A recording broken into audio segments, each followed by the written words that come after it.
Hey guys, now we're going to go over video 3, looking for setups in the Intro to Day Trading series.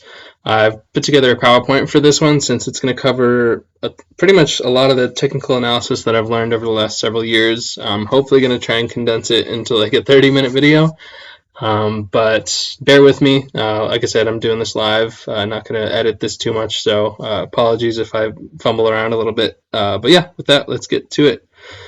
So in looking for setups, really the general rule of thumb for taking any trade really is you want to make sure you're buying where other people are likely to buy and selling where other people are likely to sell. And most often this happens at some kind of like key support or resistance level. And for those of you super new, support is basically like levels that buyers typically come in. Resistance is where sellers usually, there's resistance for the price to go too high. And there's kind of three main support and resistance, topics that I wanted to cover real quick. So horizontal support and resistance are like the most common things that you guys have probably seen before, basically where price, comes to a level and reacts off of it, several times. Those are kind of just like horizontal levels.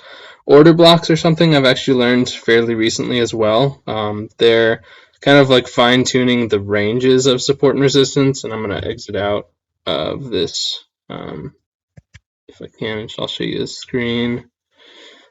So basically what an order block is, sorry, go back to the PowerPoint real quick. It's essentially the last down candle before an up move. So kind of the body of this down candle before the price goes up would be a bullish or demand zone order block. And then similarly for price reversals, the last up candle prior to a down move would be an order block for, supply level later on.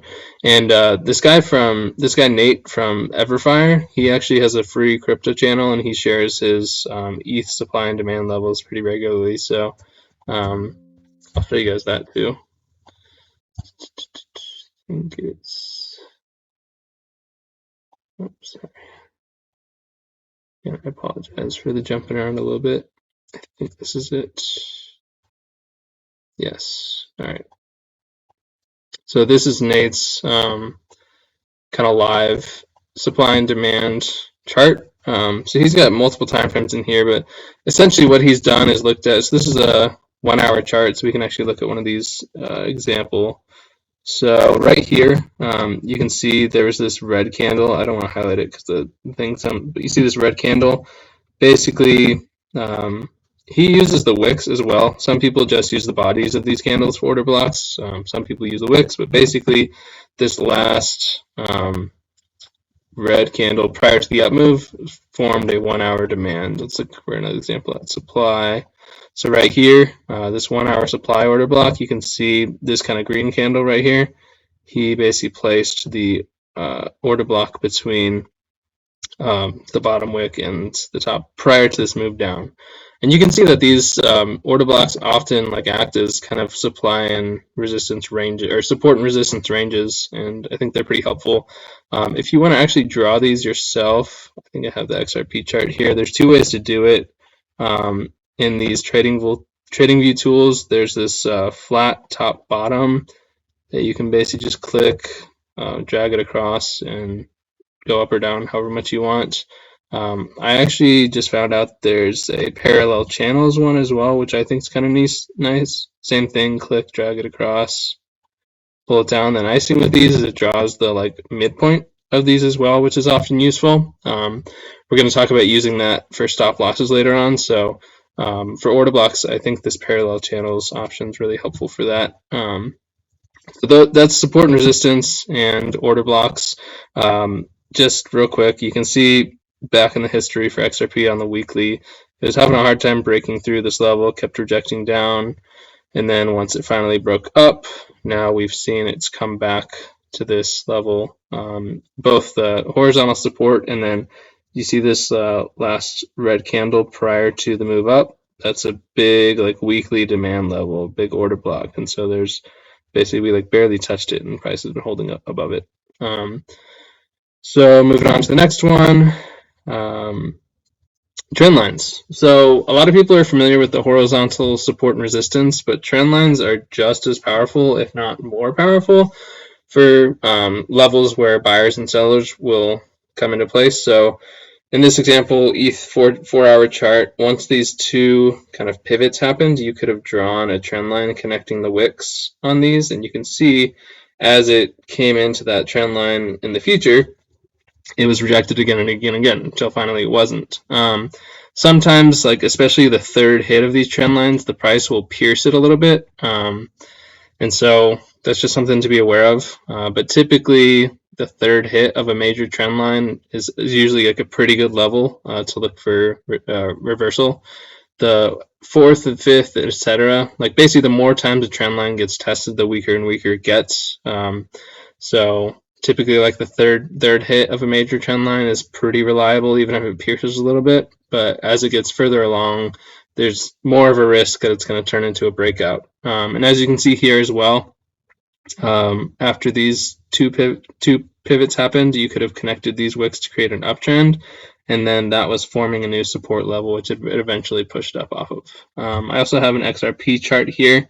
You wouldn't have seen this channel until we had kind of two price hits here. You could have drawn, connected those two, and then as you can see, the third and fourth hits of that channel, it rejected down. And same thing here. This one's a little trickier.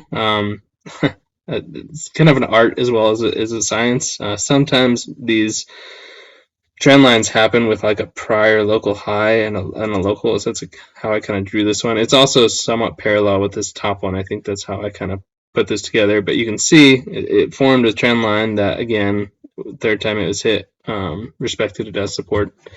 So both horizontal support and major trend lines are really good.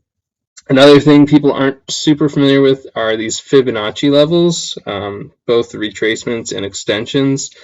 I don't have the full, explanation for you, but essentially these Fibonacci levels are prevalent in a lot of life and show up in charts a lot too. And so being able to draw these can also give you insights onto key support and resistance levels. I think that this is a Solana weekly chart. I'll pull it up in my software so you guys can see. It's right here. Yeah, so for Solana, and to draw this, I'll just draw it real quick so you guys can see how I did it. Let's delete this real quick. It's just over here, like below the trend lines, there's this fib retracement. Typically, I've been taught to use the body of the candle that like forms the up move. Use like the body of that. So try and get there, and then all the way to the extreme high. So right about there. And then what do you notice here? You can see there's certain levels. So obviously we're looking like after this point, so everything to the right here. It came down just shy of this 50% line, and then it came up to this 0.236 line. After the 0.5 was broken, it came down to this 786, and then so these are just kind of key levels, especially if you don't have a lot of price history. Like there wasn't any previous support or resistance over here, but these fib levels could give you insight on where the price might potentially reverse. So it's just another good tool to have to potentially look for a lot of the levels. Extensions are something that I haven't used much either. I have it in the PowerPoint here, an example. Someone asked me about this Trust Wallet coin recently because it broke out with a lot of these wallet coins, and I put this fib. I think it's fib extension. So again, I typically look for.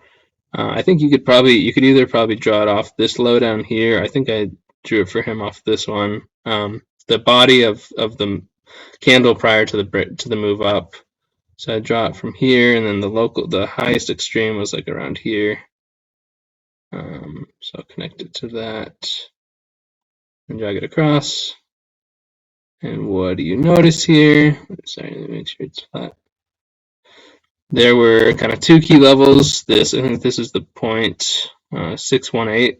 Sorry, let me zoom in a little bit better.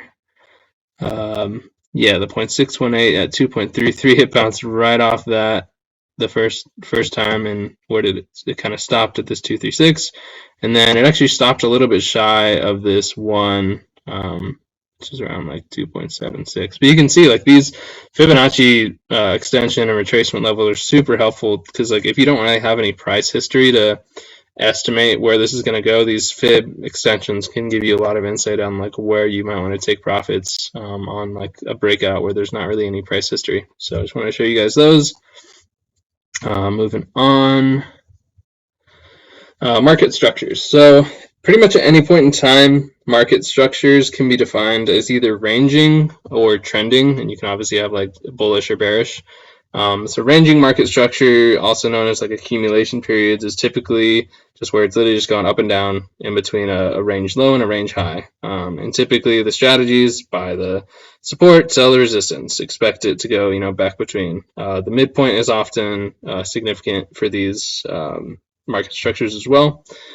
Bullish market structure is basically a series of higher lows and higher highs. It just continuing to trend up. Sometimes it's in a channel as well. It doesn't always have to be. It could be more sporadic. But typically the strategy is to look for previous resistances that break out and flip to support, and basically just follow the trend, assuming that it will continue. So again, resistance, flip to support, buy that, and vice versa for bearish market structures. So in this case, you have lower lows, lower highs, lower low, lower high, just continues making lower lows and lower highs. And opposite to the bullish market structure, you want to look for previous supports that break out and then are now acting at resistances. So you'll sell, where the previous support is now resistance, again, right here. So trending market setups, I've got a few different examples for you guys. So the first one's kind of just like following the trend. So you buy or sell on those flipped supports to resistance or vice versa.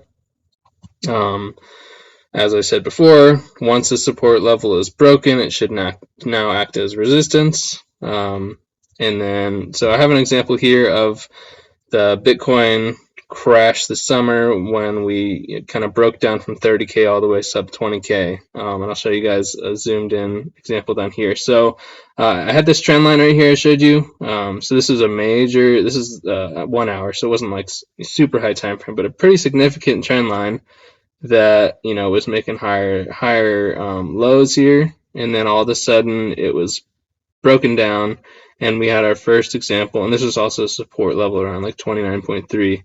So this trend line broke down, and then the price broke down and retested this support level, and breaking down from this trend line, it kind of indicates a shift in trend.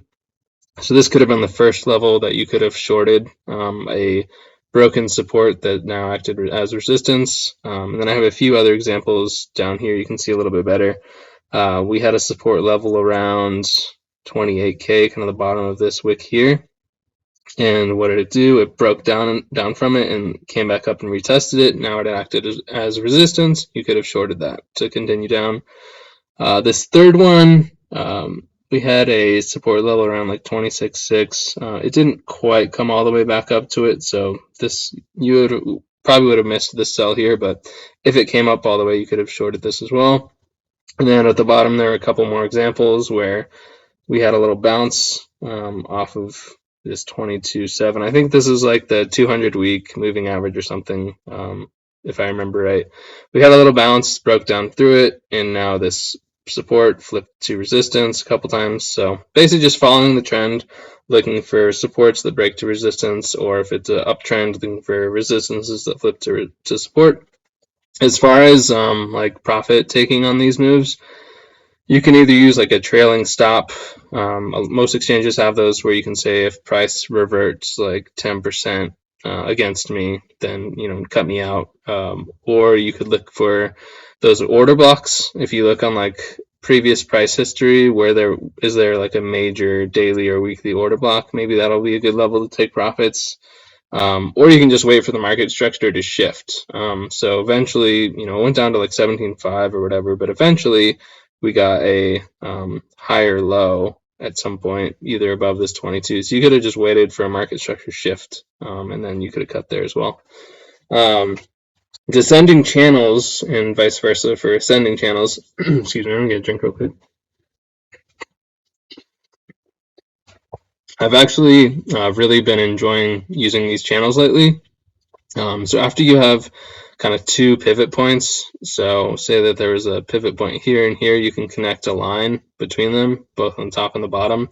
They usually have to be parallel to be a channel, but there's kind of two different trades you can take with these setups. The first one is a short on the third touch of this top trend line, and as I said on the previous slide, the third touch of these trend lines can often pierce, so you don't want like a super tight stop loss on these, but the price, if the expectation is that it will continue to act as resistance, you could expect a reversal here.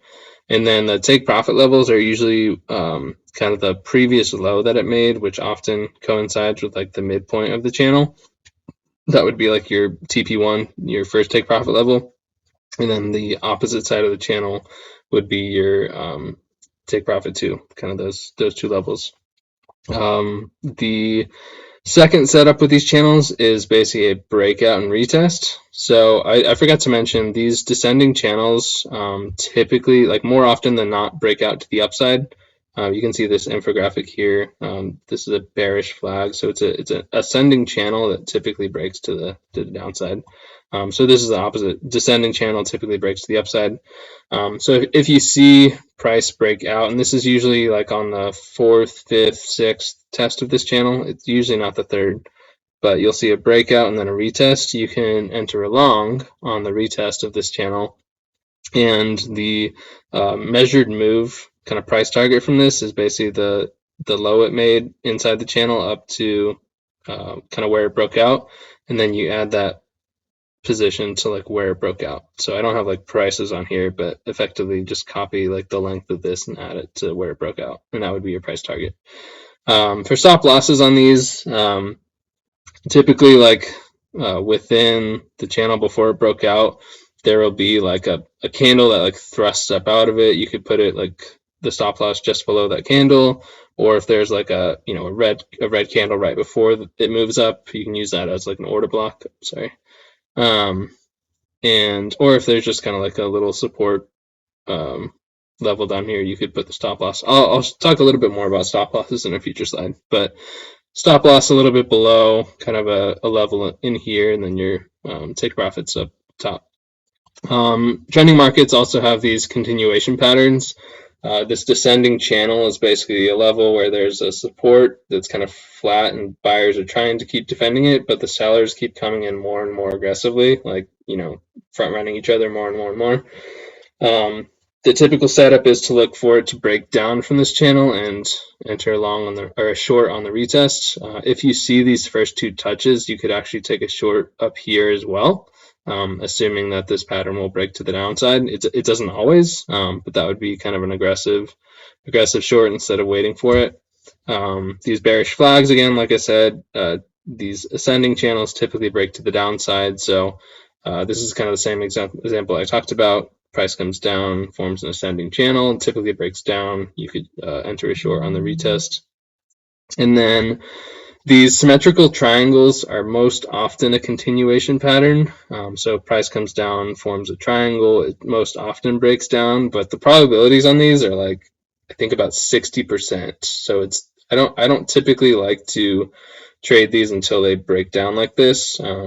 If you trade it like while it's consolidating, it's kind of a coin flip, and I don't really like doing that. But after it breaks down, you could potentially enter a short on the retest. And the nice thing with these infographics is it kind of shows you where to put your stop losses, like relative to the move as well.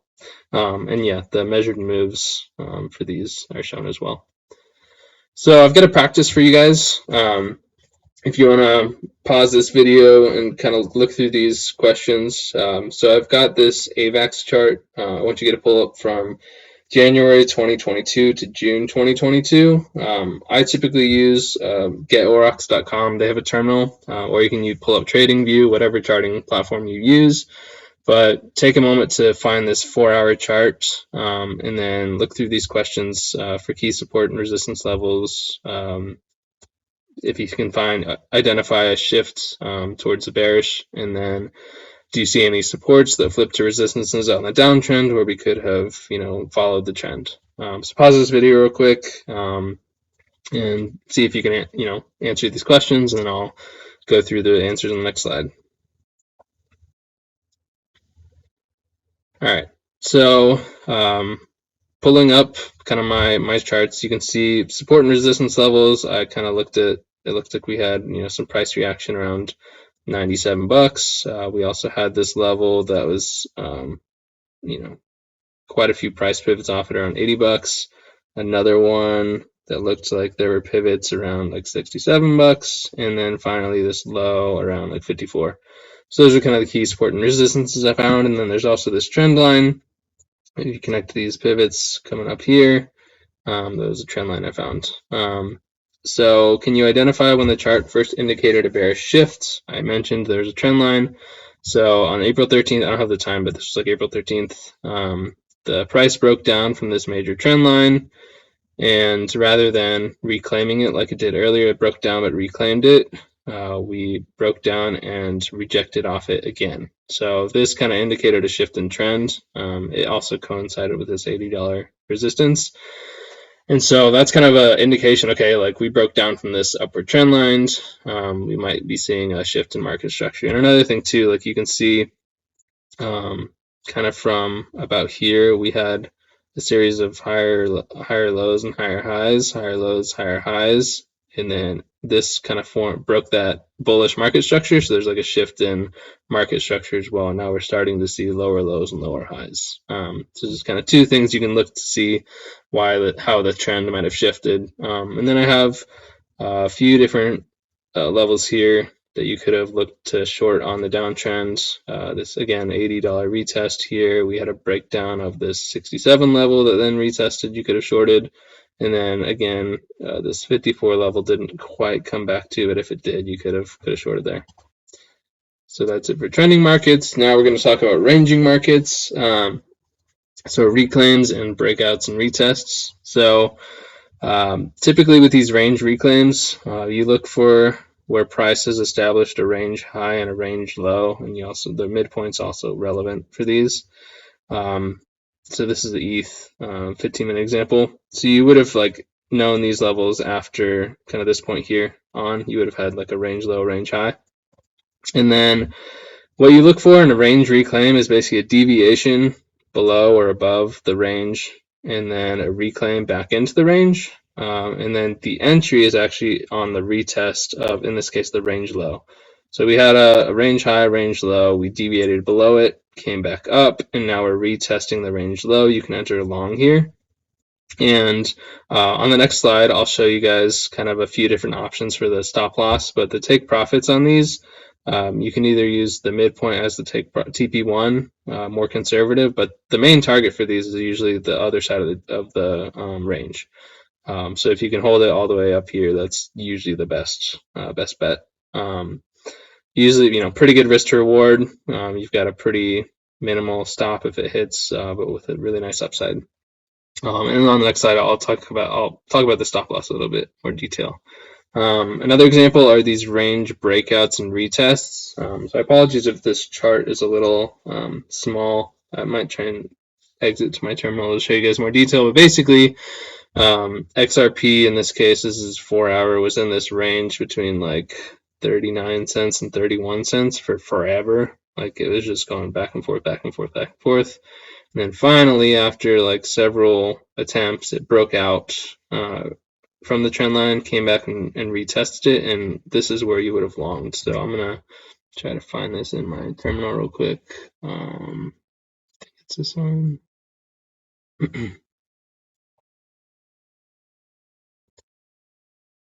Yeah, okay. So this is a zoomed in example of the chart I had kind of over here to the right. So a few things going on here. So like I said, we had the breakout up here, and then as it came and retested, you would enter on the range high. Like that's where your entry would be. The stop loss is kind of what I wanted to show you guys. So I've got this order block marked out here. And oftentimes what I've been taught is that like this order block should be like a pretty good like the price should react off this level. So oftentimes I've been taught to use like a stop loss just a little bit below like the midpoint of the order block. And this is like 30-minute time frame. I don't know, I just kind of like randomly picked that. But you could kind of probably, yeah, 30-minute or higher, like for order blocks for these like more precise entries. 15 minutes probably the lowest I would go, but look for an order block like prior to the breakout. A more conservative stop loss like would be the low of this candle before it like pushed out. Like if the price breaks below here, it kind of invalidates your theory that it's going to continue. So either putting your stop like just below the midpoint of this order block or under the low of this candle that went up. Either of those would probably be fine. The take profit levels on this, so the first, probably most conservative one is the prior range, like breakout level it makes before the breakout. But ideally, you want to look for previous levels that have more, what do I want to say, more relevant like reactions off of. So I just pulled up the daily right here to give you a little better picture. So we broke out right here. I would probably use, like, I would probably look at these like prior resistances for take profit levels. So we had one around like, 42 cents. There was kind of some support, and like, you could probably zoom in and get like better levels on here. There's one around like 43 cents, and then I noticed this one like up here, this 46-cent one was pretty significant. So for these breakouts, you can just kind of look at prior price history to look for like better take profit levels. Those are the kind of the two examples for ranging markets. And I wanted to talk about the stop losses. So for the range reclaims, oftentimes, like I said, there will be kind of a candle that'll thrust up into the range. You could put your stop loss just below that, or if there's like an order block before that, you can do that as well. Putting your stop below the like range deviation makes you subject to like a liquidity wick, because that's like a super obvious stop loss level. So if price does flush that level, it's gonna like hit a ton of stop losses all at once, and you might not be able to get out like right at that price. So ideally, if you can find like a more precise stop loss that will kind of invalidate your trade idea, but not get you stuck in a liquidity wick, that's ideal. But that is a level you could use. Just know that you could get stuck in a liquidity wick, and say that you wanted to exit at like, I don't know, what was this, like, sorry, this XRP example. Say that you wanted to exit around like 1,072, you might not get out until like 1,060 or something, just because the liquidity. So there's stop loss example there. And then I actually just pulled up the chart for XRP, so we already talked about this stop loss for this one. So I've got a ranging market practice for you guys as well. This is the one-day chart for ETH BTC from May 2021 to January 2022. So pull up TradingView or get Aurochs or whatever you want to kind of pull this chart up. It should look something like this. And then we'll go through the questions. I wanted you guys to mark the range low, range high, and midpoint. Again, you could use that parallel channel tool. Can you identify a ranging market setup, and what would your entry, stop loss, and take profit level be? So pause the video real quick, and I'm going to go through these together. All right. So if you guys marked this up like I did, we had a range high around 0.0826, a range low around 0.055. And as you can see over to the right, we had a range breakout, a range deviation and retest, so range reclaim. So yeah, range reclaim from the top. So as it came back into the range, you could have entered a short on this prior range high. For the stop loss, I probably would have used the midpoint of this. You see this green candle right here? That's the order block prior to the move down. You probably could have just put your stop loss like a little bit below that 50%. And you would have, had a good trade. Again, take profit one would be kind of the midpoint, and then ultimately, I think it did come all the way down to this range low. So hope you guys got that okay. So next, I want to talk about combining high time frame price levels with low time frame factors. So oftentimes with day trading, you typically want to look for like a key level on a high time frame and combine it with low time frame factors for more like precise entries. So I called this recent BTC long setup for a bunch of you guys. I noticed that this 4-hour trend line had flipped from resistance to support, and so I was like, okay, as on the retest of this, I should be able to look for a long. And then I went down to like the 15-minute time frame and noticed we had like a little bit of a falling wedge, which typically breaks out to the upside. And of course, it did. And this trend line across right here is the same 4-hour trend line here. So I was looking for it. This literally played out like perfectly.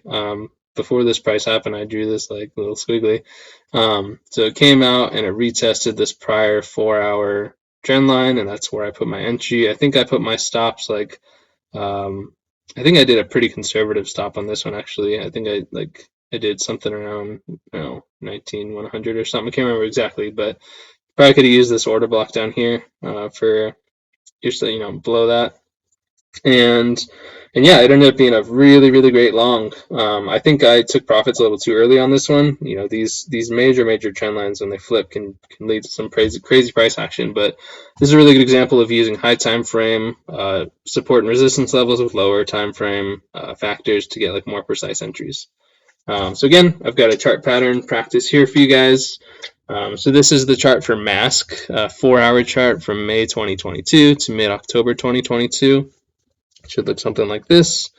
So pull it up on your chart, see what you can, if you can pull up the same time frame. Mark up the key support and resistance levels and trend lines. Can you identify a chart pattern from about August through early October? If you were to take a trade based on the chart, what would your entry, stop loss, and take profit be? So pause the video real quick and see if you can kind of go through these questions. We'll go through answers in the next slide. All right, so as you can see on the charts, I kind of marked out this key range high level around 1.92. This range low looked about like 1.263. I put in a couple trend lines in here just to kind of show you guys what I would generally look for. You can kind of see, like, especially this one was resistance, resistance, resistance, and then it flipped. It was support. That could have been like a good long. But anyways, can you identify a chart pattern from August to early October? You can see we had a descending wedge or falling wedge, which typically breaks to the upside. So hopefully you guys got that right. And then basically based on this chart pattern, what kind of trade would you take? So on a retest of this falling wedge, you can enter a long. So after it broke out, you could have entered, and like I probably would have started entering anywhere around like this, prior support level down to the retest of the wedge. Like that could all be a valid entry level. The stop loss on this one's a little trickier because we didn't really have prior price history. I think this thing just like there's no like lower levels on this. So honestly, I would probably use like a little bit under 0.9. Like it was right around $1. So market makers, that's a super like psychological level, like $1. So market makers could like definitely go push below the $1, but below 0.9 was probably good enough. And the main thing is like as long as you have at least a 2x risk to reward, you can take this. So the stop loss in this, you could just kind of like think of something reasonable that if it flipped to the other side of this falling wedge, that would definitely invalidate it. But the upside in this, you can kind of see in this infographic. It's basically the low where the wedge started to the high where the wedge started. You take that and add it to where it broke out. And so in this case, this measured move is kind of what I'm pointing to. It would be this like 1.88 level, or you could honestly just use like this prior range high. That would also be a good take profit in this example. So hope you guys got that right. Let me know if you have questions. And then I got some bonus material for you. I thought this stuff would be really helpful to go over as well. So two other factors that I often use with day trading is what the TD sequential indicator and divergence. So the TD sequential, I couldn't tell you the exact math behind it, but basically it's these little numbers on the tops of the candle. It basically kind of counts how many consecutive candles in a row are we forming, are we trending in the similar direction. It's they're definitely not, they don't have to be all green candles or all red candles. It's got a cool formula to just kind of show you general trend, but price often reverses after TD sequential 9 counts, especially if they're into like prior support or resistance levels. So that's kind of we had a resistance level over here, and it hit a 9 count and reversed right on that. So I like to use this in conjunction with 2 indicators for the platform Aurochs. Again, it's free. Aurochs lines basically draws these support and resistance levels after TD9 counts, like automatically for you, which is cool. There's actually a guide down here I've linked that you can set up this exact same setup, so it's a little easier to see those levels. But basically, these Aurochs bounce trades are something I look for, especially when the price is super volatile. I'll use like the TD9 counts in conjunction with these Aurochs indicators to like look for, basically bounces off these support and resistance levels. So yeah, it's a pretty cool tool. And again, you can follow this link below to understand how the indicator works, how to set up your chart with, this kind of template, and then how to understand to use the indicators. Divergence is another thing I use, along with other things. Like divergence by itself usually isn't good enough, but excuse me. Basically, the most common instance of divergence is where price makes, in this case, a higher high, but the momentum is fading. It's making a lower high. And this basically indicates that the trend is losing steam and could reverse. So I've got an example down here drawn. The price, made a lower low, but the kind of momentum oscillator made a higher low. It went up. It's a little hard to see, but it went up. Personally, I use the Aurochs demand index as my momentum oscillator. You could use RSI, stochastic. There's several out there. They all generally show the same thing.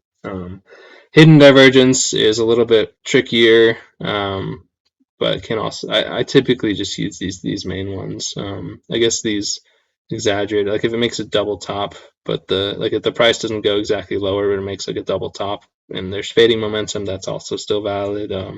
I don't use these hidden divergent ones as much, but I thought these would be helpful for you guys. Just another tool to put in your toolkit. I also wanted to just share a note about thinking like a market maker.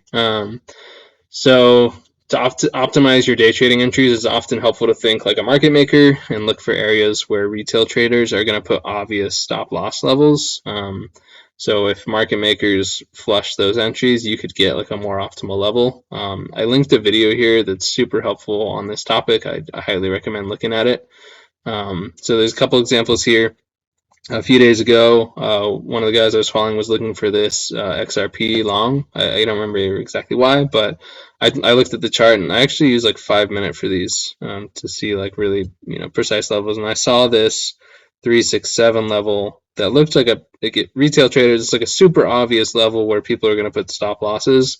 And so I actually didn't enter this until those were like flushed. I think I got an entry down here somewhere. And again, the whole concept is look for where retail traders are going to put super obvious stop losses, where market makers can often, take advantage of that and flush those levels prior to reversing. And if you pay attention to that, you could actually get those good entries yourself. Another example is this mask short. I was following someone who's looking for a short around like this level. I pulled up the, again, 5 minute chart. And I noticed that this previous kind of local high was kind of the most obvious stop loss level for people. And so I, didn't enter it until it like got above that level. And I think it coincided with this like previous support level across here too. But yeah, just basically like if someone gives a trade idea, I think it's helpful to look at these like and think like where are people most likely going to put their stop losses, and maybe I should try to enter on that. Or like if you want to be conservative, you could do like a third of your position kind of before it, and then it, assuming that does break out, you could add like the other 2/3 of your position up here. You could like kind of average into it. So I think that's helpful context.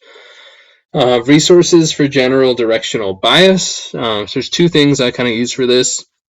Again, the Aurochs indicator, it's actually like 70% accurate on daily and weekly timeframes. You can kind of see here more often than not, this indicator is pretty good at showing kind of directionally where things were headed. Obviously, we've got a red on the most recent, so you can find this for free. And also recently we found this Dune Analytics for the top 100 GMX traders and their open interest bias. And really the main thing I would use this for is, like, if 90 to 100% of these top 100 traders are short, you probably shouldn't long, and vice versa. If they're all long, you might not want to go against that bias. Questions to ask yourself when taking a trade: how many factors do I have to confirm this trade idea? You typically want at least 2. Is this a key support resistance level? Is there a chart pattern? TD sequential, divergence, candlesticks are also a factor. I didn't really cover these in this material, but you can Google them to learn like basic candlestick patterns. Are there any obvious stop loss levels that market makers are likely to trigger? Based on kind of the above, what are my entry, stop loss, and take profit levels? Based on those levels and my risk tolerance, what's the max side I should enter for this trade? And this is just kind of another thing I also like to ask: are there any other traders that I trust who have a similar directional bias as me right now? So maybe I'm looking at a short on Bitcoin, and one of my other traders is looking for a short on something else. That'll give me like a little confidence. Okay, like at least they're not trying to long right now. Last thing I wanted to share is kind of my typical setup. So I use, again, Aurochs. It's free. They have this grid mode. It's kind of like an advanced dashboard. And I typically focus on like 4 coins at a time, like Bitcoin, Ethereum, XRP, and then something with like recent volume and volatility like Ape or Solana. I have like this 2 detailed chart for each coin, which I have like a weekly or daily time frame with kind of high level support resistance and trend lines, and then I have kind of a zoomed in level, and I can play around with this like 4 hour, 1 hour, 15 minute. I can kind of manipulate this one more, but kind of lower time frame trends and everything like that. And then I also